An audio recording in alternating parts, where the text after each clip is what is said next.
Across Eurasia, a group of countries have been quietly shaping politics, trade, and security for more than 2 decades, with China and Russia playing particularly strong roles in shaping the organization. It's called the Shanghai Cooperation Organization, or SCO. In 2025, its latest summit set the stage for how these nations plan to work together in the following years. This video will briefly introduce the role of the SCO and the 2025 meeting's most important aspects. The SCO was established in 2001 by China, Kazakhstan, Kyrgyzstan, Russia, Tajikistan, and Uzbekistan. In 2017, India and Pakistan. In 2023, Iran, and in 2024, Belarus also joined. Many other countries also participate as dialogue partners. The SCO brings together countries across Eurasia to promote political, economic, and security cooperation and cultural exchange and fighting terrorism. Its member states cover a large share of the world's territory, population, and economic output.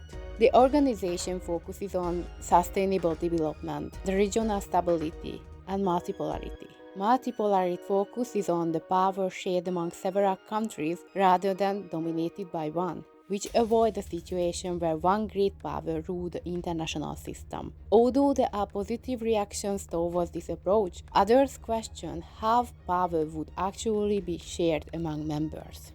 The 2025 SCO meeting, held between August 31st and September 1st, involved the discussion of prospects for advancing multilateral cooperation within the SCO across politics, security, trade, energy, technology, sustainable development, and organizational improvement. 24 documents were approved, including the Tianjin Declaration.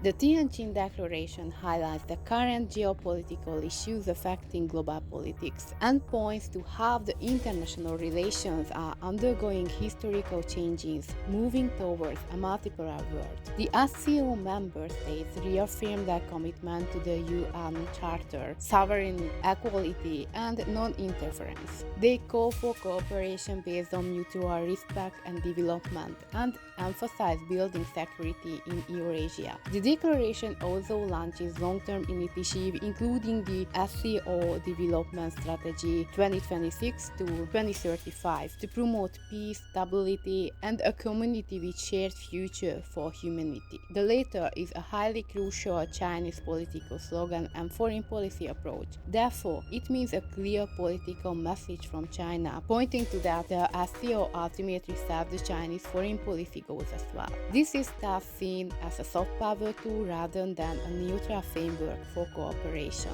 Throughout the Tianjin Declaration, the topic of security, the fight against terrorism, and the role of the United Nations, the Middle East situation, and cybersecurity are discussed. Other essential points involve the deeper regional economic integration, digital economy, investment, finance, strengthening cooperation in education, science, technology, and multilateral trade. Key priorities of the Tianjin Declaration include establishing the SCO Development Bank. The potential establishment of this bank could offer an alternative to institutions like the IMF or the World Bank, which would be another potential alternative of a Western-rooted organization that involves strong Chinese presence. However, there are not yet details about its transparency or governance. As for the Chinese presence on the international stage, the Tianjin Declaration also highlights one of the greatest projects of China, the Belt and Road Initiative, as central to Eurasian connectivity and economic growth. Its inclusion emphasized the connection between the Chinese initiative and the push for a multipolar economic order.